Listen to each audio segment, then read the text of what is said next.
Ahojte, rada vás vítam pri novom videu. Dnes sa budeme venovať téme, či spíte naozaj na správnom vankúši a povieme si 4 kritériá, ktoré by mal ten správny vankúš spĺňať. Kedy teda vymeniť vankúš? Ak sa ráno budete s bolavým krkom, je čas na nový vankúš. Ten by sa mal meniť každé 3 roky. Avšak dosluhujúci vankúš poznáte už na prvý pohľad. Jedná sa o vyblbnutý vankúš so škvrnami od potu, ktoré už nemožno vyčistiť. Ak sa takisto stretávate s nádchou a začervenaným nosom bez príčiny, môže sa jednať o alergickú reakciu z roztočov, ktoré sa vo vankúši ukrývajú. Pri výbere vankúša postupujete podľa 4 kritérií. Nielenže vám vankúš zabezpečí príjemný nočný oddych a skvelé rané prebudzanie, ale vám aj správne podobrie vašu krčnú chrbticu a hlavu. Zmapujte, ako spíte. Začnite od toho najdôležitejšieho, spánku. Jedným z dôležitých kritérií pri výbere vhodného vankúša je vaša najčastejšia spánková poloha, pretože každá si vyžaduje iné prispôsobenie vankúša. Ako teda vybrať anatomický vankúš? Ak spíte na boku, mali by ste mať vyšší, pevnejší anatomicky tvarovaný vankúš, ktorý drží vašu chrbticu v správnej polohe. Ak spíte väčšinu noci na chrbte, kúpte si vyšší, stredne mäkký vankúš anatomického tvaru. A ak radi spávate na bruchu, vyberte mäkký a nižší vankúš.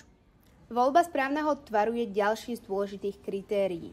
Najobľúbenejší je stále klasický, teda obdĺžnikový vankúš, plnený modernými materiálmi, ktoré sa ľahko udržujú. Chodou však najčastejšie nájdete vankúše zdravotné, ortopedické či anatomické. Ako sa teda líšia? Zdravotný vankúš bol podrobený klinickému hodnoteniu podľa zákona o zdravotných prostriedkoch. Ortopedický vankúš by síce mal prechádzať problémom s chrbticou, nevzťahujú sa však na neho žiadne smernice a normy. Posledným variantom je anatomický vankúš s tvarom typickej vlnovky, ktorá poskytuje správnu oporu krčnej chrbtici. Kritérium číslo 3. Zamerajte sa tiež na obsah vankúša. Perový vankúš je nesmrteľnou klasikou, jeho obľúba je však na ústupe.